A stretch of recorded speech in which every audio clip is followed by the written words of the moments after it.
Well, hello friends. Today we are going to hack the system once again, and this time it's going to be a local privilege escalation. And we are going to get in via the graphics driver that we are currently using. So here in the QEMU emulator, we are using the built-in virtual graphics card. We can see it here in the PCI devices. It's this thing right here. It doesn't actually have a name in the PCI IDs file, but it's the same emulated graphics card that's used by VirtualBox and QEMU and the Box emulators. And basically, the way that we use this is that we implement it as a device in the kernel, and then we memory map, or the Windows Server program memory maps that device. And if we look at the Windows Server process here, then we can see, where is it? Right here, the Vga frame buffer. So it is about 6 megabytes in size, and it's currently is mapped at this address.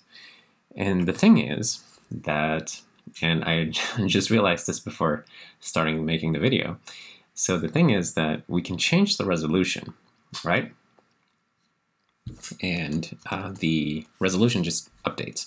And the way this works is that we send an IO cuddle to the BXVGA device. BX is for box, and then I just never renamed it after I started using QEMU. But anyway, we send an IO cuddle telling it, hey, set the resolution to this instead. And it does it, and then we just make a new mmap. But basically, we can kind of tell it to set any resolution that we want. So I realized that what if we were to just set like a really, really high resolution, and then it would allow us to mmap it still. Because the memory, like the VGA memory, is always laid out in a contiguous piece of the physical address space, then we could just make the screen really huge, memory map it, and then we will have access to physical memory that is like way outside of what the screen should be. Because I'll show you what I mean. Let's see. If we go in the BXVGA device, we can see. So mmap, by the way, is implemented like this. So because this is a device which inherits from block device, which inherits from device, which inherits from file. And file has mmap as a virtual function. So anything that is a file can have mmap called on it. Now, most things don't really do anything interesting if you mmap them, but a BXVGA device does. So what happens is that when we originally detect the presence of such a graphics card, we look for the physical address of the frame buffer, and that's where in physical memory that the memory is placed. And actually, we kprintf where that frame buffer is in physical memory, so we could even look for it. We just go backwards right here. So this is one of the boot messages. And I'm pretty sure that QEMU always puts it at the same exact physical address. So this works to our advantage right now, because first thing we do is we look for that, and then we keep that around in the, where the heck do we keep it? In the constructor here, we save it to mFrameBufferAddress is find FrameBufferAddress. And that doesn't change, even if the resolution changes. It always stays at the same base address. So when we mmap, then what we do is that we create a new VM object for a physical range. So a range of physical memory starting at the frame buffer address, and the size of it is the frame buffer size in bytes. And frame buffer size in bytes is the pitch of the frame buffer times the height times 2. So the pitch is this is really just the width times the bytes per pixel. and then the height is just so we get the total size in bytes of the full screen, and then times 2 is because we do double buffering, so we actually allocate 2 buffers. But yeah, so if you look at this, you'll notice that when you mmap this device, then we will just create a physical range starting at frame buffer address, which is F8 fajillion, and then for this many bytes. And F8 is pretty close to the wraparound mark at FFFFFFFFF, right? So this is the realization that I had that made me want to do a video about this. Because what if we could just overflow it so it would spill over to wrap around, and then it would allow us to mmap the BX-VGA device, but once we cross over, we would start getting physical pages at the bottom of the physical address space. And that is, for example, where our kernel is stored, and where the kmalloc heap is, and the boot page tables and stuff like that. It's always at this same static location in the physical address space. And I'm thinking that we can exploit this thing right here, set it up so that we wrap around and we map this device, and it would allow us to read and write to the kernel heap. But there are some constraints here. So like it will assert, like these are essentially fixmes, but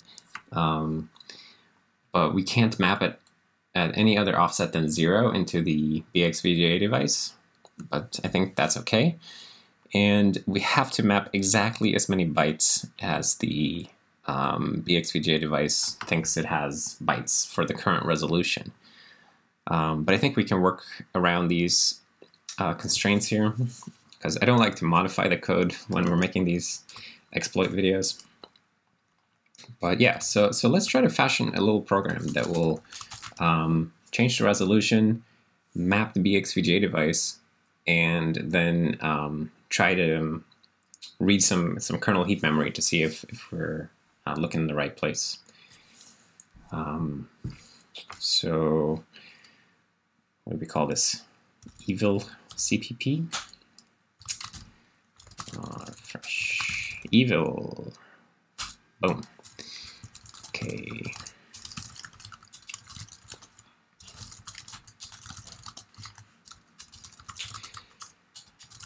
And I don't know.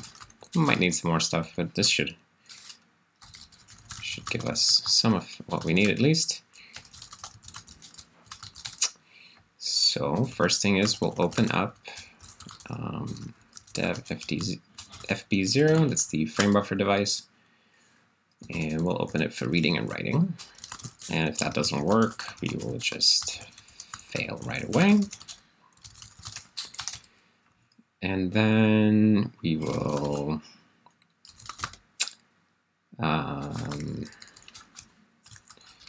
let's memory map it. So map anywhere with size, whatever that's going to be, prod read, prod write, I guess map shared, map file descriptor, and offset had to be 0.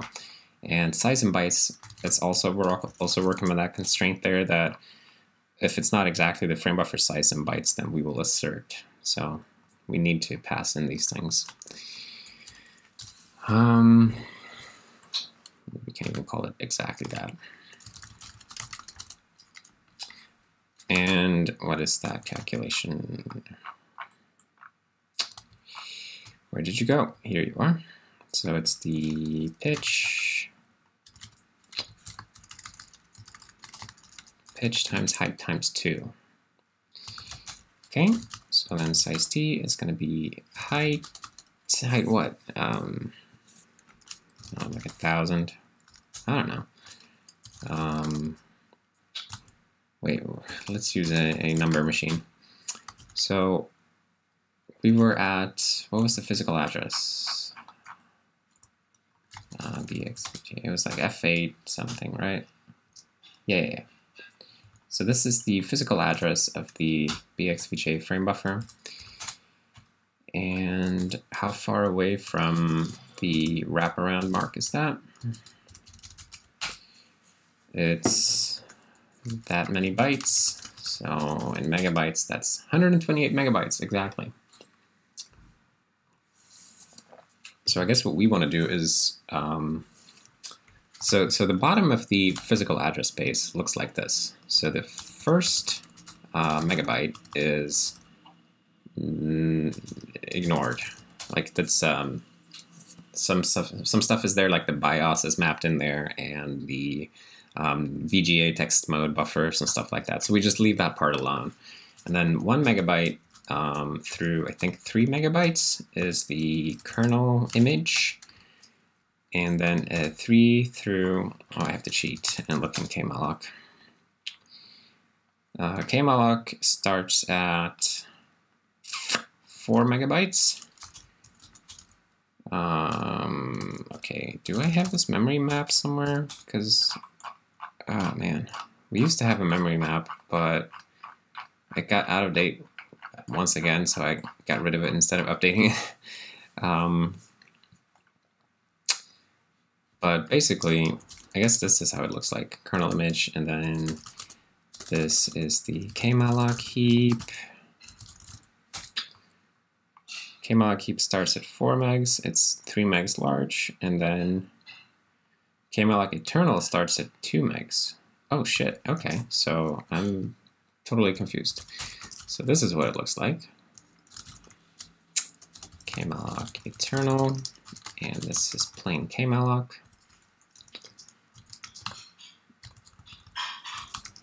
Up to 7, and then we actually haven't.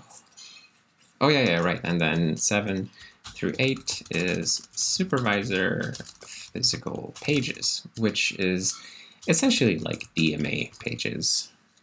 And these are the bottom 8 megabytes. And then comes user space VM all the way up to 3 gigabytes kernel virtual address space.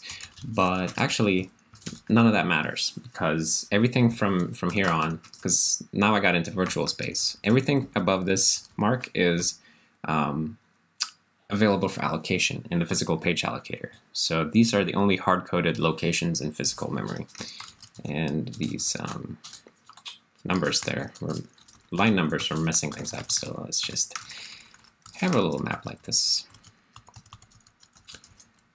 Regular allocatable physical pages. Okay, so what we want to do is we want to get, like ideally we would just get ourselves a pointer that starts here that would be read-write, because then we could just poke directly into the kernel image, figure out where the process table is, find our process, which will be an address into the kmalloc heap, and then we could update the UID of our own process, and then we could exec a shell and give ourselves a root shell. I think that would be pretty reasonable way to exploit this. So I'm just going to put this here for reference, and then we'll keep that down here maybe. Okay, so, oh right, but I wanted some numbers also. So what we want is, ideally we would have all these 8 megabytes, which means that we need 128 plus 8 megabytes. So we need this many bytes, and say that we have if we say that we have 1,000 is the height, and then it's 4 bytes per pixel, and it's double buffered, then we would need this width. So like that, and pitch is always width times 4, which is, it's 4 bytes per pixel, red, green, blue, and the ignored alpha channel. So if putter is map failed, then pair. Why do I always type ret run? All right, so let's see if this succeeds. Printf. Success. Evil pointer. It's P. So right now this should fail because this is not the size of the frame buffer. So let's try it.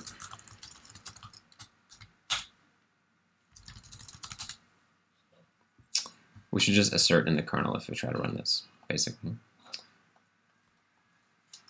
Evil. Right, so the size is not the frame buffer size in bytes, so we assert in Vga mmap. So what we gotta do is we gotta do the IO cuddle, change the resolution, which you do by saying it's FB something. No, I don't. What is it? IO cuddle numbers. It's one of these guys. Set resolution.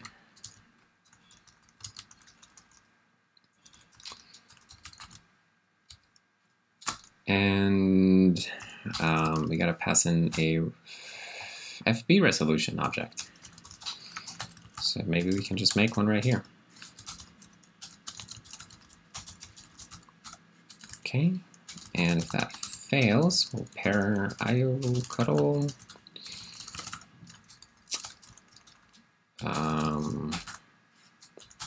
Okay, so there's just width and height. I think pitch is actually filled in by the kernel. We can provide it, whatever. Okay, so let's see if that works. So now we should get a very goofy large window when we run evil. Nah. Okay, but of course everything gets very confusing. So imagine that somebody does this on your computer and this happens to your screen. Probably you'll get suspicious, right? So now we don't actually even know what the output was. So, well, we can just change the resolution back. In fact, why don't we collect the original resolution? So IO cuddle FB, IO cuddle get resolution.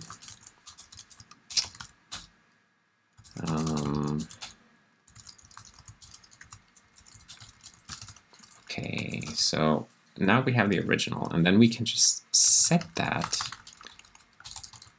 before we return.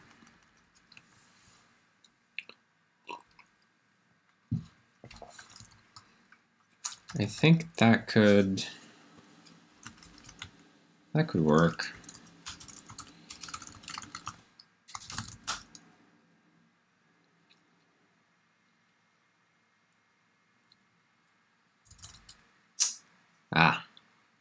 Okay, and as you can see, switching the resolution is a bit confusing for the Windows server because Windows Server is used to managing all of this stuff by himself, and now we are screwing with the frame buffer.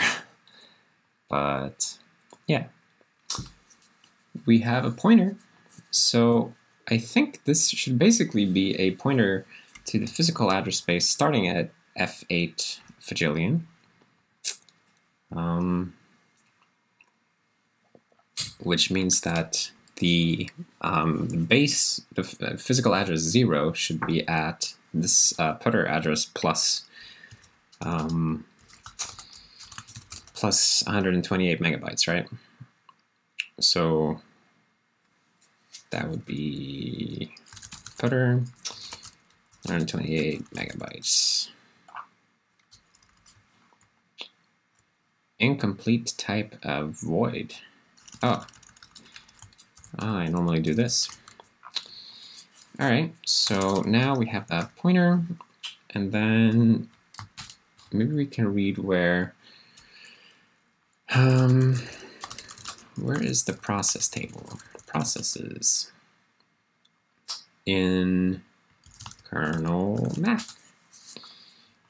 Okay, so, and I should mention that all of these addresses, they're actually mapped in virtual address space. They are mapped above the 3 gigabyte virtual mark. So, but we just give them an offset. So everything just starts here, plus physical address. It's a little bit unfortunate. It's very unfortunate right now since we are going to be able to sneakily read this memory and access it. But basically we want, this is the physical address that we want. So we can just ignore this part here and we get the physical address. So let's say that's a pointer or uinterpreter g processes is base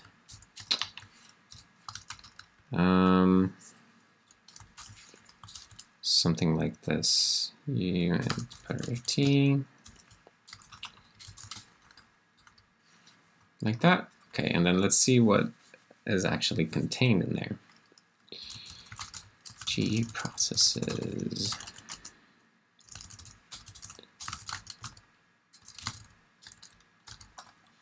Okay, maybe we don't need this anymore.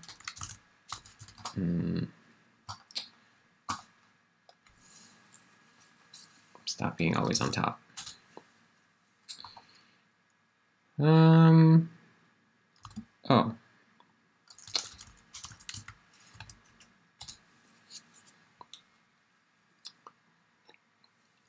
Right, because it's not a pointer. Okay, so I think we just read it. And it's pointing at this address, which would be in the kmalloc heap. Because if we look at this chart right here, we can see that this is starting at the 4 megabyte physical address mark and a little bit into it, which is indeed within the kmalloc memory range. So we know that because we know that process objects in the kernel are allocated with kmalloc. So let's see. What is the layout of the process object? It's 260 bytes. And I guess, I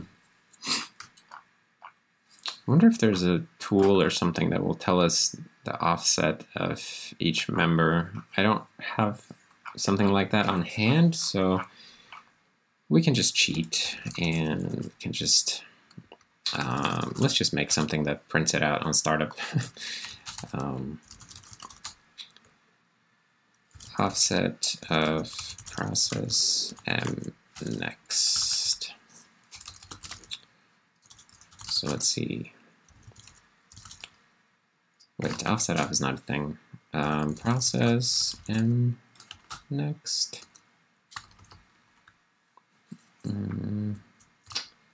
Wait, how do you get the offset of something in C++ these days? I haven't done this in forever. Offset of C++ member. There's an offset of thing. Okay, so can I just do, oopsie doopsie. Can I just do offset of process M next? It's a private member, you absolute jerk. Okay, fine. We'll just go for the get gid syscall. I like to put random shit there. Offset of a non-standard layout type process. Why is that a problem?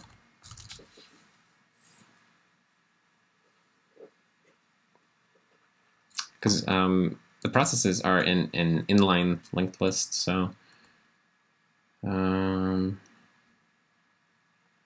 it's conditionally supported. I have to turn off a warning for this. Well, why don't you let me do this because it's just for the hacks. I bet that there's some easy tool that will just dump this out. I just don't know what it is. You let me do it, bro? Okay. Let's see. Oh. Because now if we run id, which will try to get the GID, then this will run and we can see what the offset is. And it's 32 bytes into it. Okay. So, oh, I guess we should have also gotten the UID. So let's find out what that is as well.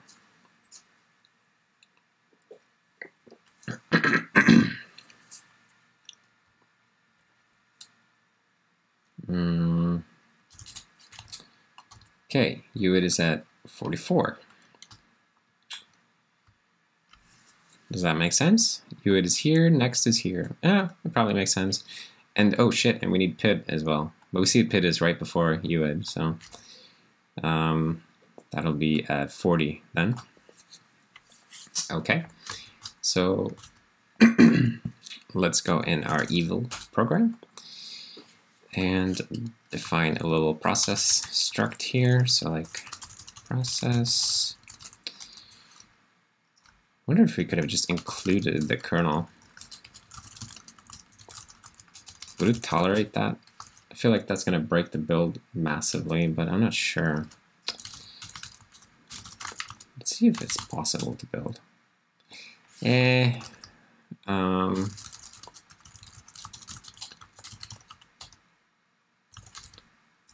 Process, Unix types. Wait, who tries to include it like that?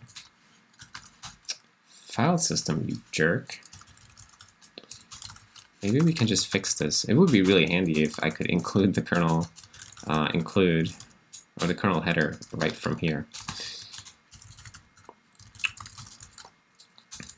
But it might not be practical, we'll see. Double buffer.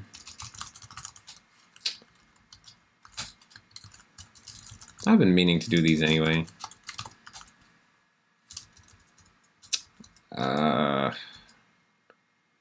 What is happening here? Evil. What if we did like define kernel, undef kernel,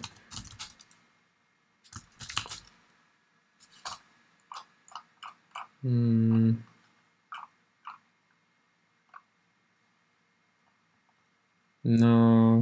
nah. Okay, this is too much work. Let's not go that route. We can just do this anyway. So let's see, what was it? 32 was next. And then 40 was the PID, and 44 was the UID. So starting here, process is, I guess, a process to get putter G processes. Okay, and then we'll make a little helper for this. Uint putter T.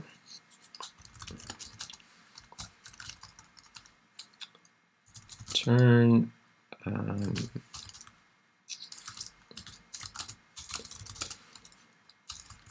void star 2 base putter.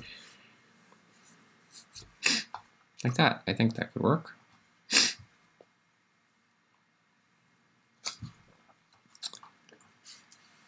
Okay. And then we just have to do like dummy 32, and put our T next. U8, dummy, that would be 4 bytes to go from, to skip over the next one, so dummy 2. And then we have the uinput_t PID, which I suppose is really a PID_t, and a uid_t uid. Okay, now can we get the process PID? So let's just print the process that we found here, the very first one. PID, this will be interesting. D, uid, D, and next is P. Process PID, process uid, process next. Right, and that's actually a value, not a pointer.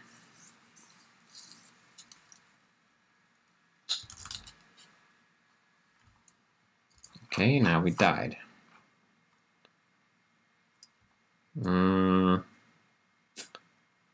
Did I totally mess this up?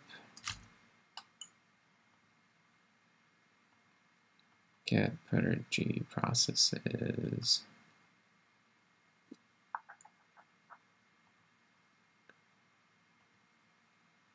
I guess we should print these out like this.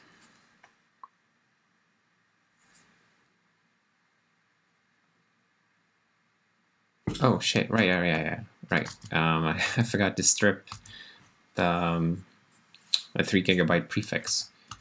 So because everything is at everything's offset so that it's above the 3 GB mark, we have to subtract 3 GB from every address. That's the whole point of having this helper function.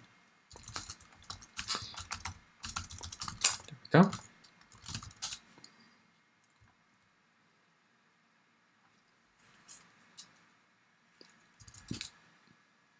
Okay.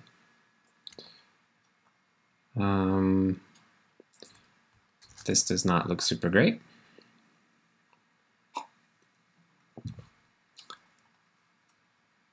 What are we even looking at here? Get a putter. I might not have done this right.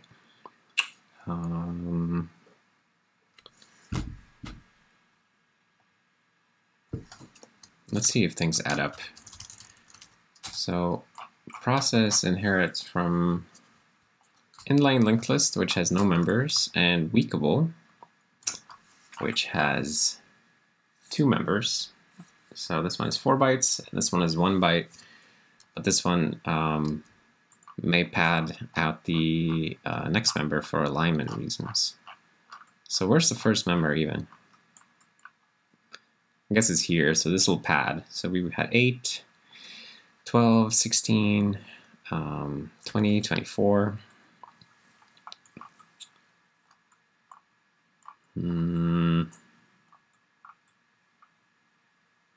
28, 32. Okay, so that is 32. And then 32, 36, 40, 44.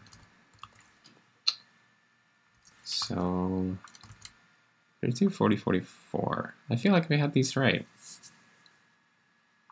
Am I just doing something dumb here?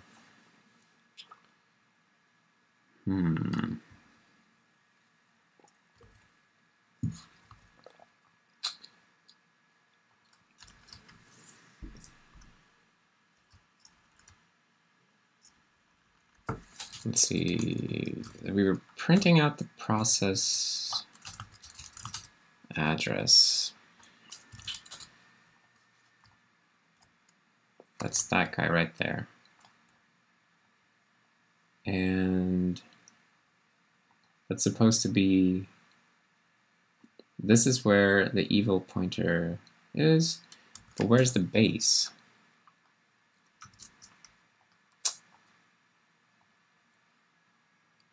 I'm shadowing this, that's not so good value. value, all right. And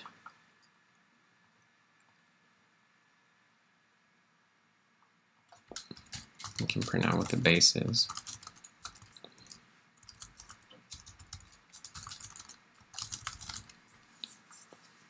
Okay, because the thing that we read should be exactly this, exactly the G process's offset from the base. And is it, so this is where the base is.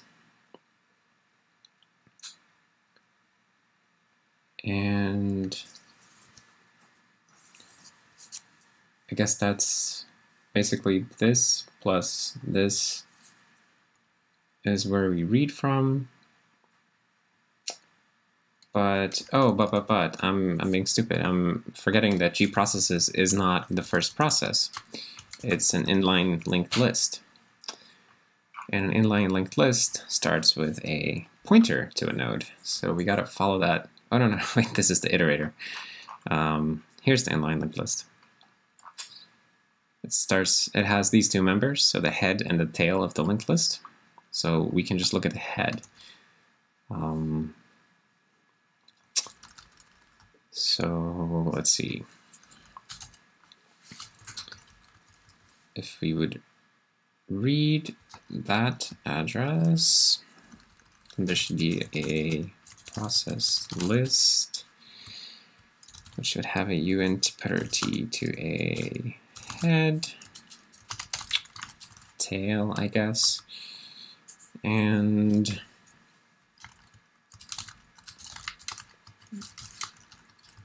process list. Okay, and then the first process is going to be the process list head. Okay, let's try this out. Aha! Look at that shit. We now have PID 19, UID 100. You know, I think that may even have been the calling process. We may be very, very lucky here. But we can see that we are definitely reading kernel memory. This is the process table. So,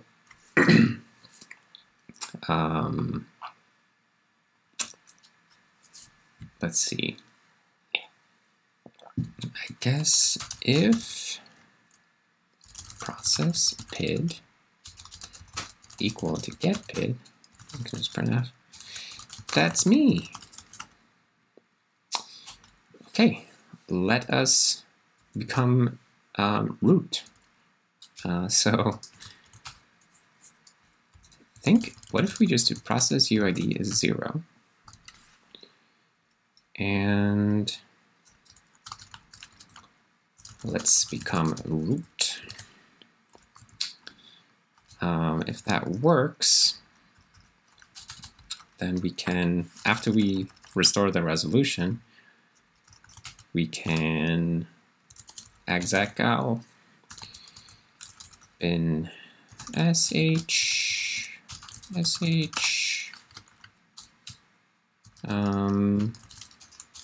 opener.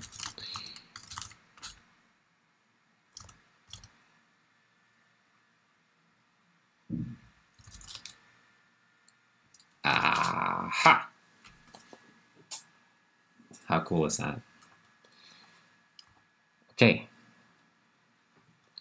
So it's pretty obvious that something weird happened because the Windows server, like everything becomes black and then you have to drag the window around. So it's not invisible that something weird just happened, but it's really neat that we were able to actually map the kernel physical memory and overwrite our UID. Fascinating. I would say that's a very successful hack. Cool. So let's try it again. Evil. Boom. So if you ever see your computer become like this, maybe it's a good reason to be a little suspicious. Anyway, so that's great. That's our hack. Now let's do something about this. So we should definitely validate a few things and not let this thing happen. So first thing we should do is make sure that you can't create a physical range that would wrap around the and start like at the bottom. So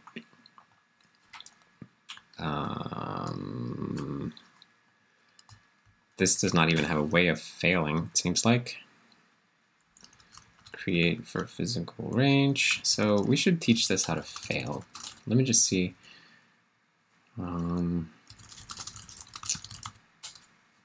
Just get rid of some of these changes here.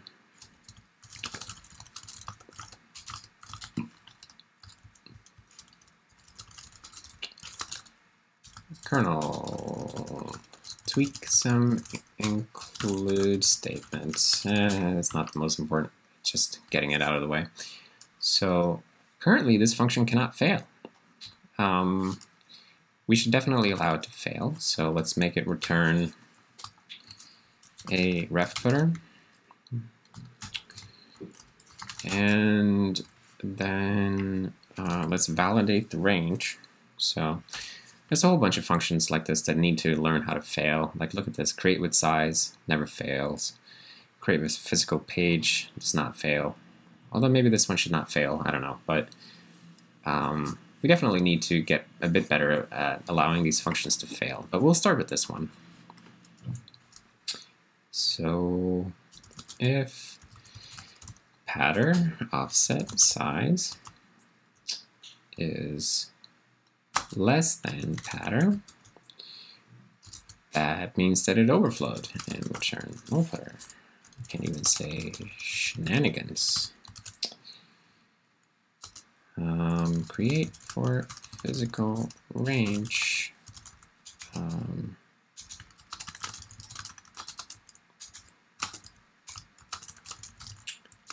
Size will wrap around.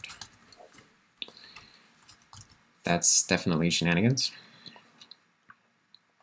And then we got to update callers because they now have to check if something goes wrong. So if VM object return kResult enomem.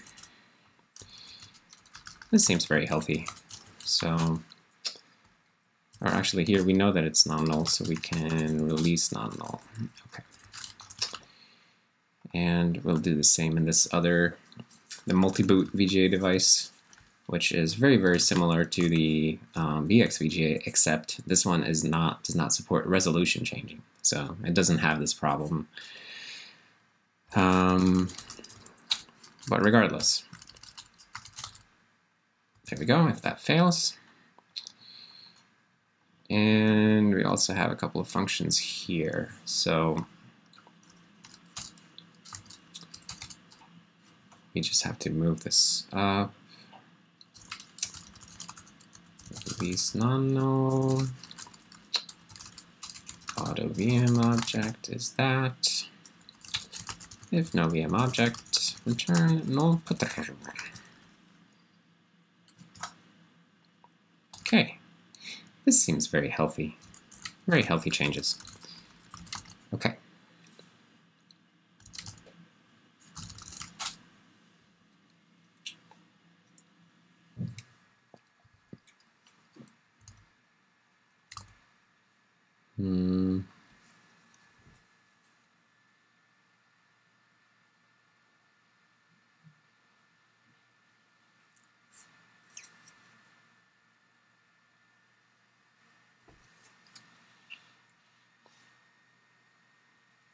All right, hurry up now.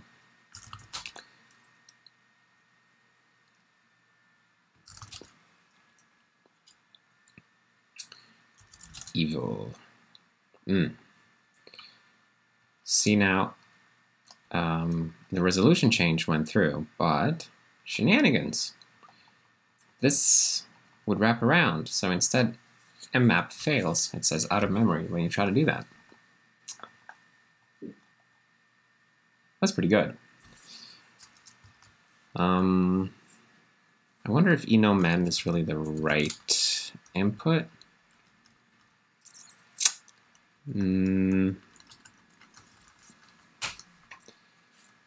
If we can't create, I mean, yeah, enomem is probably the best.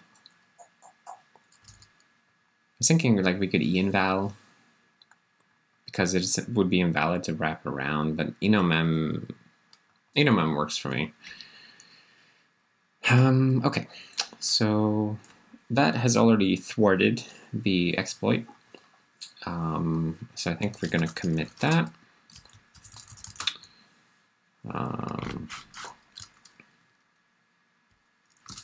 Actually,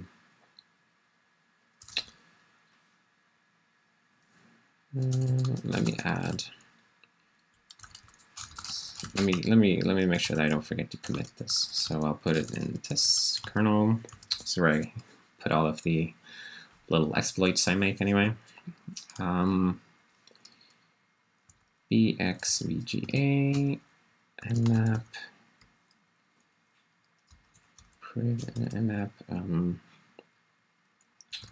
kernel physical pages. Mmap kernel into user space. Okay, that's a pretty bad bug.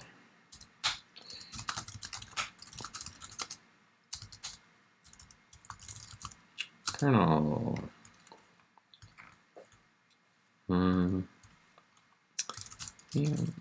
What was it called? Anonymous VM object create for physical range.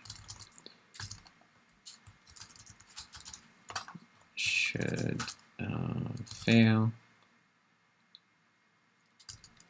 Should be able to. Should fail more.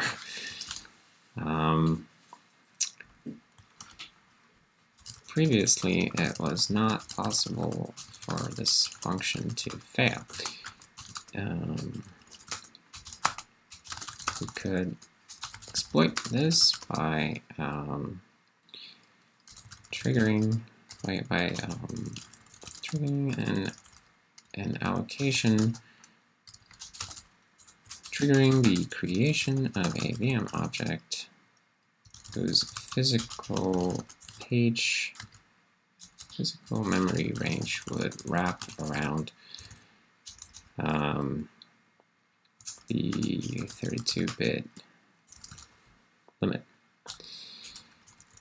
Test.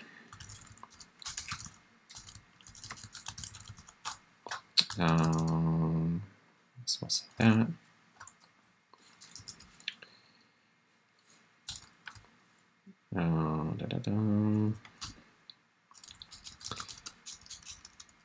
I've included an exploit, a local root, call it LPE.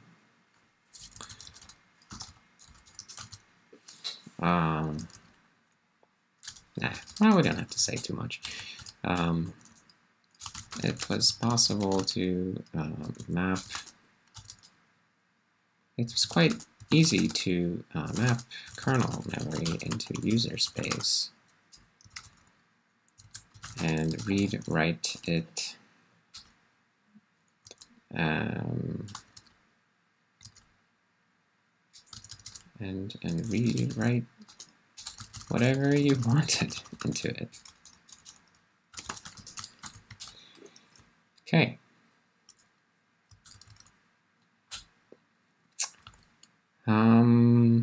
That's cool. And then maybe we should probably just make this one be able to fail also, or would that be a lot of work? I guess we can just take a quick look at it since we're here anyway. Create with size. I'm less worried about this one because it's only concerning a single page. I'm more worried about these where you provide a size. Create with size. Who calls that? This guy right here. Okay. And who calls you, my friend? Make region. It's range name access cacheable. Range name access cacheable.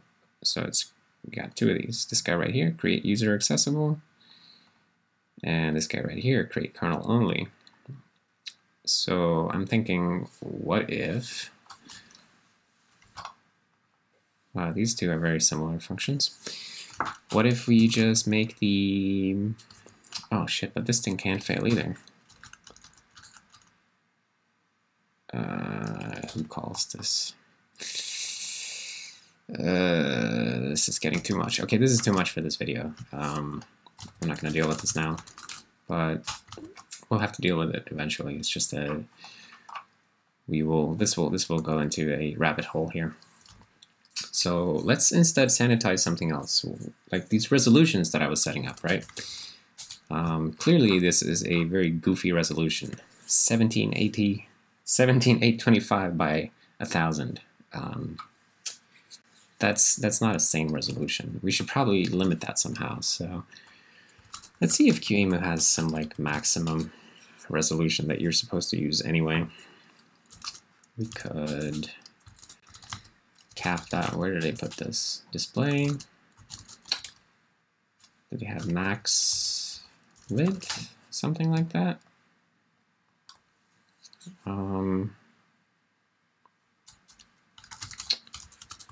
Max width.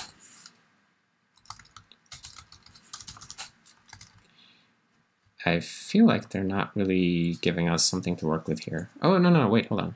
Vga Max Height. What is that? I'm interested in that. Vga Max Height. Aha. And is that actually respected?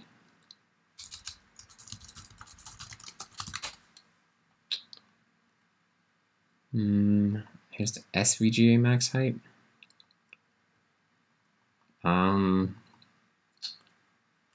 So in a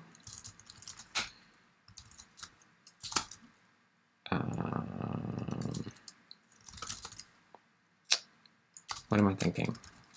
So imagine that you're like, what if 4096 by 2048?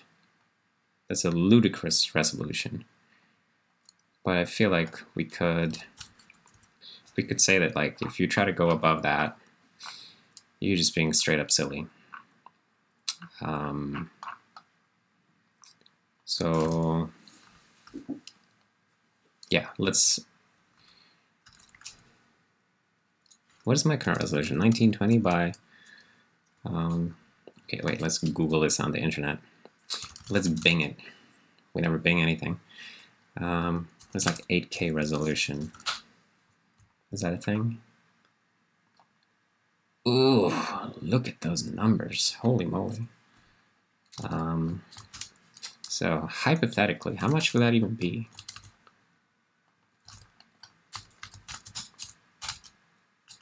Okay, I don't know what I did there. All right, so there's still only like 32 megs or something. Times 4. That is starting to get a little chunky, actually. So this will spill over. Of course, it wouldn't let us wrap around anymore, but well, what's 4K then? The movie projection industry, la la la la la. Okay, this one. We can live with this one. I like that one. So we'll put here. Fine. Max resolution. 496. Max resolution height. 2160. And that's going to be it. So if large, oh, hold on, if resolution width is greater than max width or resolution height is greater than max resolution height. We will just return e-inval. Okay, no crazy numbers for you. So how much would that be in bytes? Actually, we should have checked. Times 2160 times 4 times 2 for double buffering. In megabytes, 67 megabytes. We can live with that. Okay. Yeah, made our decision there. Sometimes you just got to pick a number. We can always change the number later. You know, if somebody shows up and they're like, my 16K screen doesn't work with Serenity. This is why, dude, but we can fix it. So, try to run the evil exploit. Now we can't even change the resolution to this ludicrous size. Good. That's good. Okay, so I think that's an improvement. We'll say Vga disallow resolutions higher than 496, 2160. This is supposedly, what did they call it? DCI 4K. Digital cinema, whatever.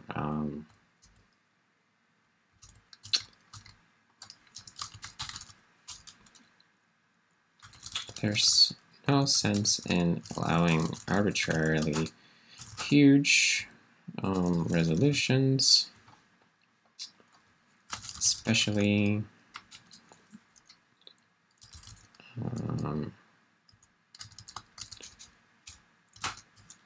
instead, we now cap the size at 4K DCI resolution,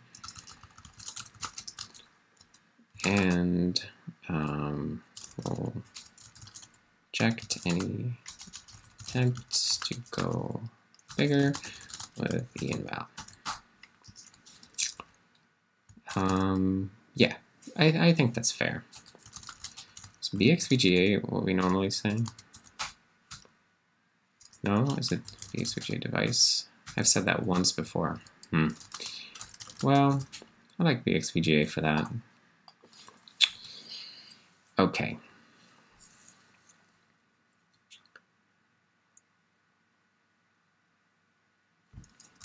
Let's just verify that the regular resolution changing still works.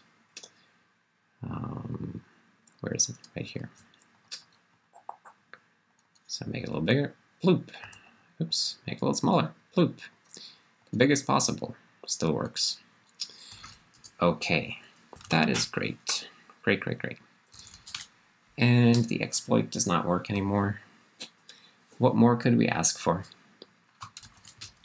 Okay, so I think this is going to be it for today's video. So if you made it this far, then I thank you for watching, for hanging out. I hope you saw something interesting here, and I certainly had an interesting time. It's really fun to do these exploit videos. So yeah, thank you for checking this out and for coming back, and you know, the usual, subscribing, commenting, all of those things. Yeah, I'll see you next time. Bye.